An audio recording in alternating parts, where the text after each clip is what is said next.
Good afternoon, ladies and gentlemen, and welcome at the opening ceremony for the first ever European Union-Indonesia Joint Committee meeting.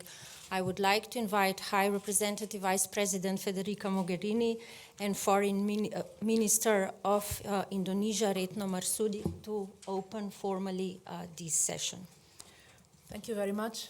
It's for me a great pleasure and an honor to welcome you, Retno, here in Brussels for this very important step in our bilateral relation. It's really important, this first meeting of the Joint Committee, that we inaugurate formally this evening, and that will continue the entire day tomorrow with our teams working on the different files of our very intense bilateral relationship. And I would like to thank you warmly and especially for having traveled all the way from Jakarta to Brussels, especially for this. This also offers to us a very good opportunity to exchange bilaterally as we just did. It is a pleasure for me to meet with you so often. In the last months, relations between the European Union and Indonesia have really grown in an impressive manner.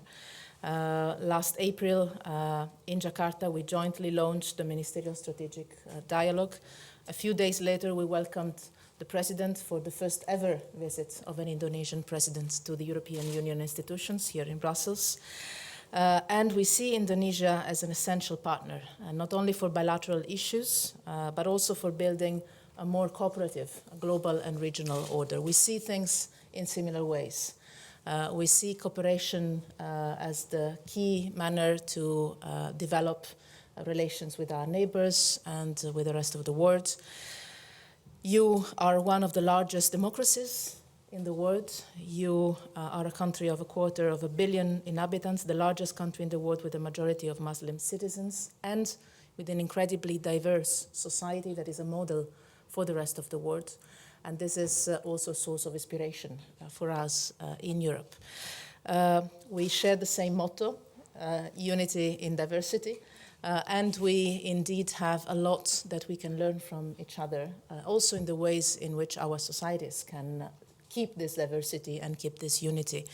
Over the last 2 years, we met frequently. We met in Europe, we met in Indonesia, we met in Asia, in regional summits, we met in New York in the UN framework. We also share, I believe, a similar understanding of the global order based on multilateralism and rules. And we try to build bridges inside our societies and across our regions and across the world. So I believe that this new step in our relation that makes us enter into really a new phase of our bilateral relations is going to be very important, not only for Europeans and Indonesians, but also for the rest of the world. We just discussed our common approach, our common visions on the situation in the Middle East or in Asia or in parts of our region. And it is always a pleasure to exchange with you. Of course, our work has not started in this last months or in this last years. The Partnership and Cooperation Agreement was signed in 2009 in Jakarta, and I know it was you, Retno, working on that as Director General in charge for Europe. So you showed vision already at that time, and I believe this is also a personal achievement for you that is really impressive. With this joint committee today, we move into a different phase, a new phase.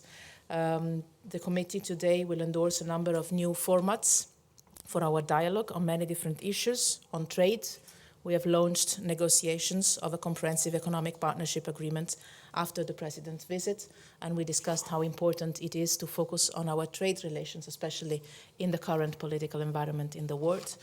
On human rights, we held our 6th dialogue last June. On maritime issues, a high-level dialogue is already in place. This is also an essential issue for both of us. We are maritime powers. We are both sharing an interest in keeping our seas safe for trade and for travel. And we all understand that in a globalized world, the safety of sea routes is a global common. It can only be preserved through global cooperation. We are together in this as well. And on security also, we launched dialogue earlier this year in May, which can be really crucial to address common challenges such as terrorism or radicalization of our youth. And this dialogue can also reinforce our cooperation with ASEAN as European Union, which is a key priority for us. So immediately after this launching of our joint committee, we will also issue the first licenses for timber products under the Forest Law Enforcement Governance and Trade Voluntary Partnership Agreement. We'll be joined by Commissioner Vella for that. Again, I will leave that for later. I will just like to add one word.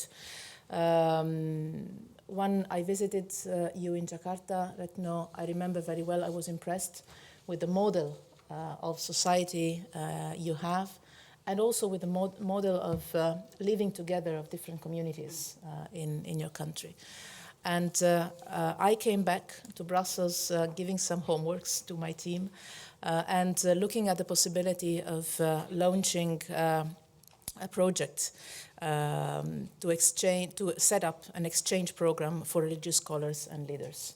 And I'm glad to announce that this will be done as of next year, dealing with internal diversity of our societies, one of the great challenges we have, and we can definitely learn from each other in this field. So this will be a new chapter also in our very dense bilateral agenda.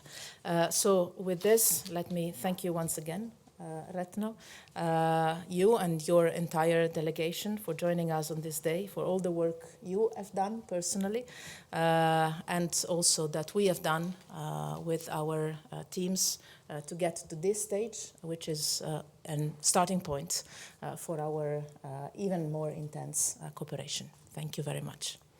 And if I can get personal on a moment, I know it was your birthday yesterday, so no better occasion to wish you also a happy birthday.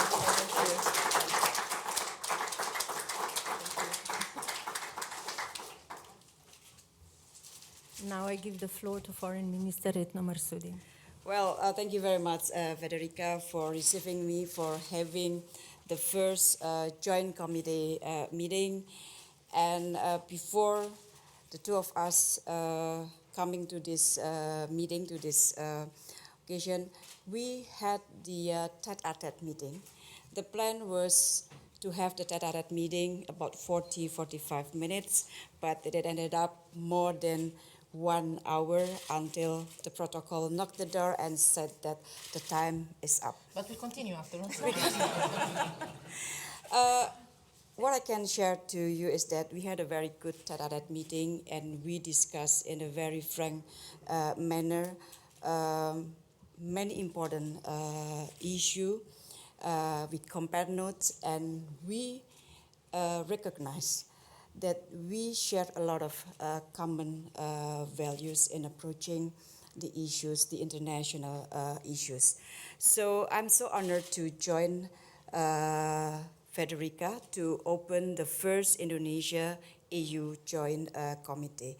And this joint committee is one of the most important implementation of the Indonesia-EU Comprehensive Partnership Agreement, or we call it PCA, which entered into force in 2014.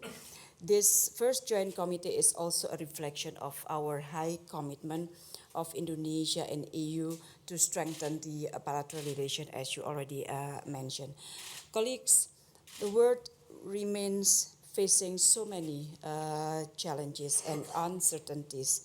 Conflicts in many parts of the world continue, and the world economic is not yet back to normal growth.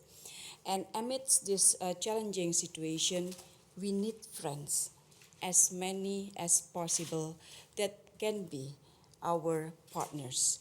This committee meeting is not only aimed to strengthen the bilateral relation, but also how Indonesia and the EU can contribute together to the peace and prosperity of the world.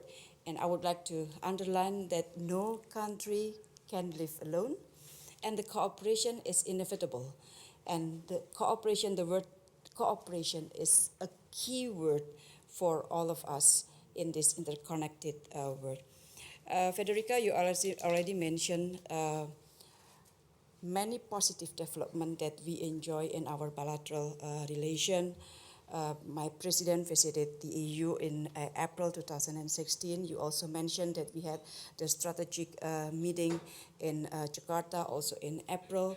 And then we have starting the negotiation on the Comprehensive Economic Partnership. We did the kick-off meeting September this year, and we will continue the second meeting in January.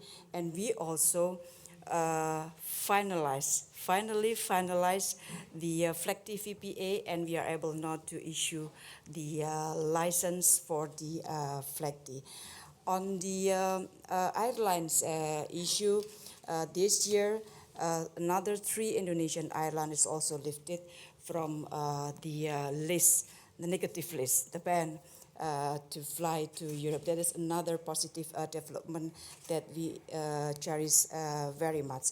So in short, what I would like to mention here is that it is not a wrong choice to pick up Indonesia for the EU partner in all aspects. And it is not also a wrong choice to make the EU as one of the important partner for Indonesia.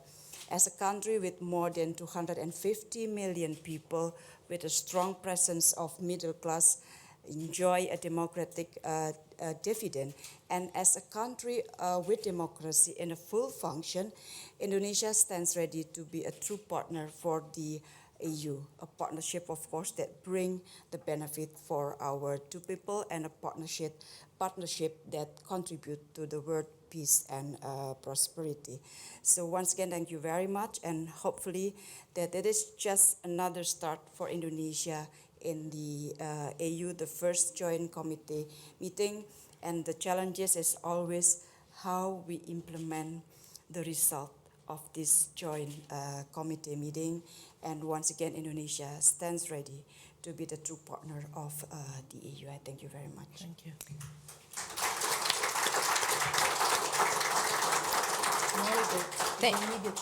Thank you very much. With the joint committee meeting open, I would like to proceed to the second part of this event, which is the ceremony on issuing of the first FLEGT. I'm not going to repeat the full word, FLEGT licenses, and I would like to invite Commissioner for Environment, Maritime Affairs and Fisheries, Carmenu Vela, to join us on the stage.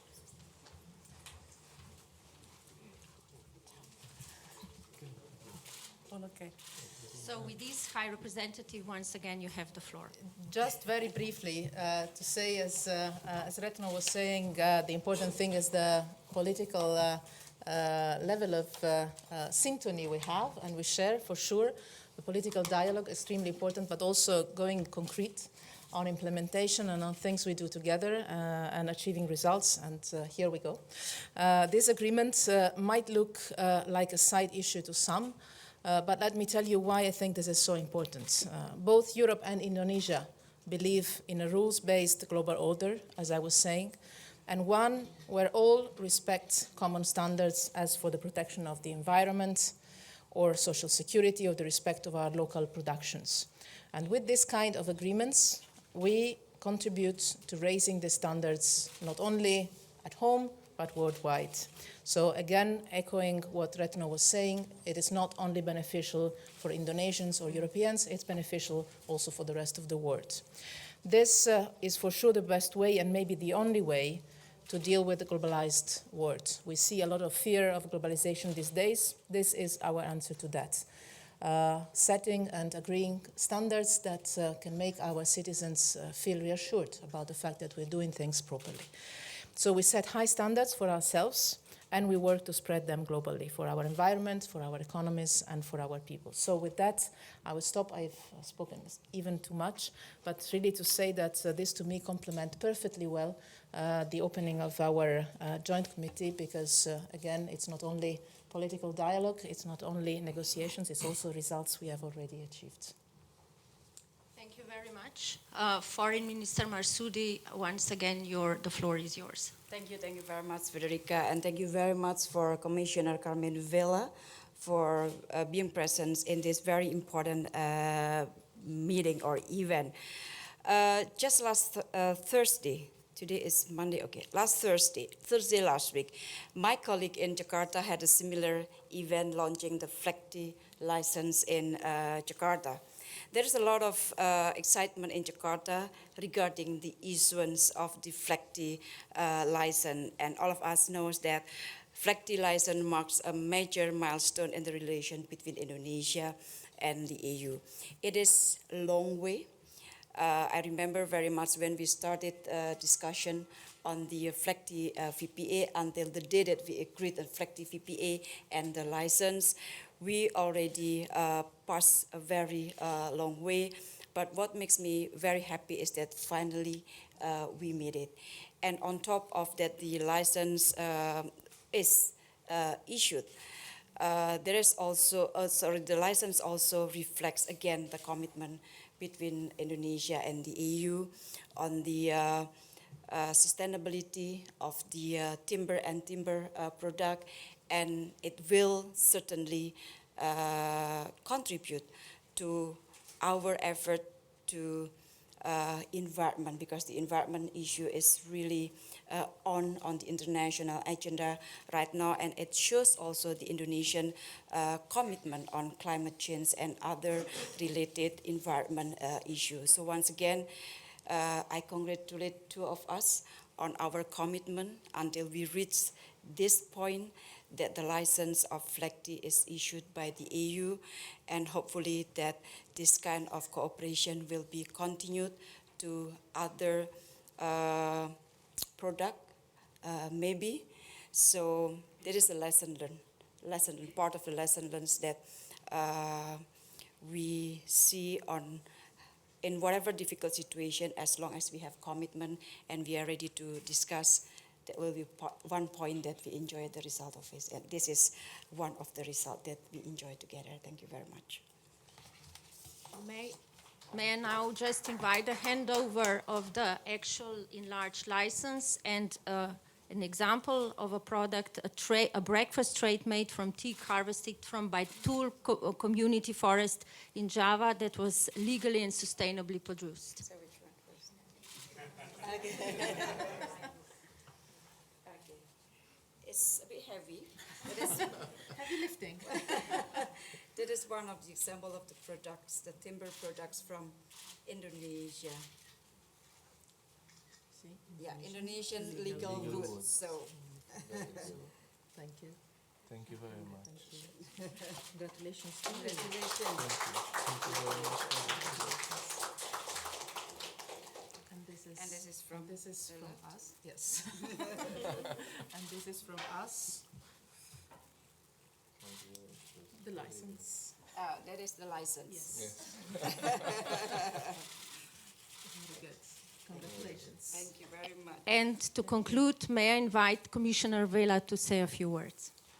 Thank you very much. Thank you, High Representative and Vice President and colleague, Federica. Thank you very much, Minister Marsudi, for this wonderful gift. And it's a beautiful object which I will certainly cherish, and I will keep it as a reminder of this big event between our two, between the European Union and Indonesia. But today, of course, we are all celebrating, as you said, a very important event.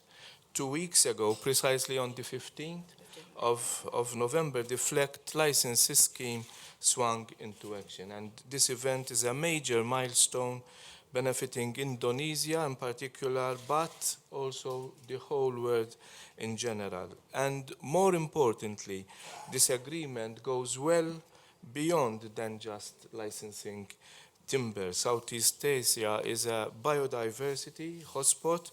I was there last week, and I learned, and I can confirm, that Southeast Asia is home to nearly 1/5 of all plant, animal, and marine species, and that is really saying something.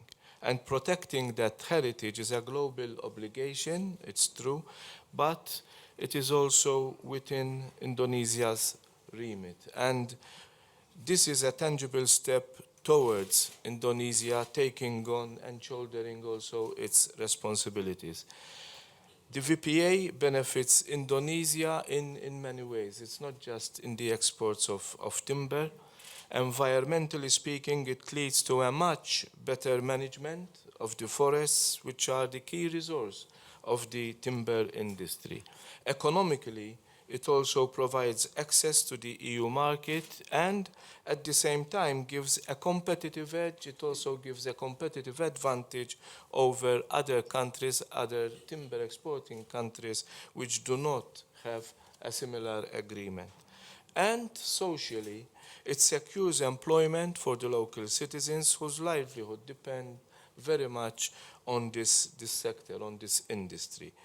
This agreement, as has already been said, is the result of a long and careful preparatory process in line with FLEGT, which is the Forest Law Enforcement, Governance and Trade Action Plan, which was launched 13 years ago. Colleagues from both administrations have worked very, very hard to turn the vision, the FLEGT vision, into a reality for the European Union and Indonesia. It has not been easy, but we can all agree that the process has transformed Indonesia's forest sector. Accountability has been improved and stakeholder participation has grown.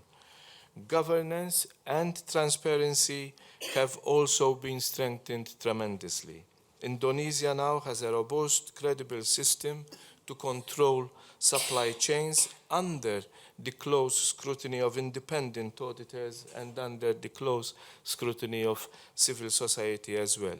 And for that, I want to express my appreciation to Indonesia, its government, its timber industry, and also its civil society.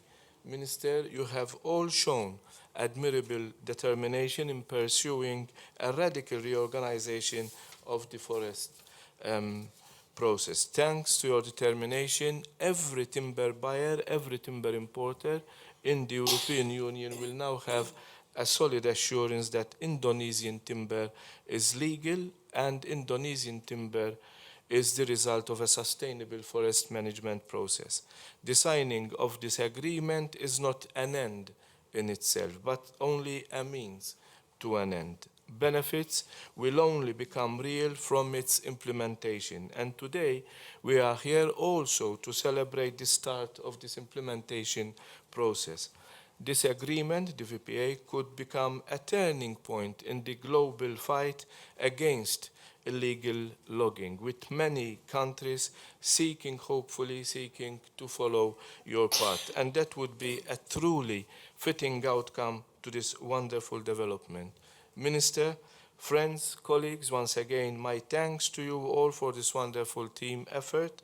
Congratulations on your inspiration to all of us. And finally, I would also like to thank my colleague, the High Representative of the Union for Foreign Affairs and Security Policy and Vice President of the Commission, Federica Mogherini, for her continued support in all this process. So thank you, Federica. Thank you, Minister. Thank you very, very much.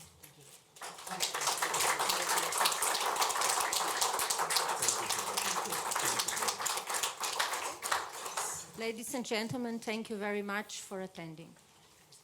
Very good. So looking forward to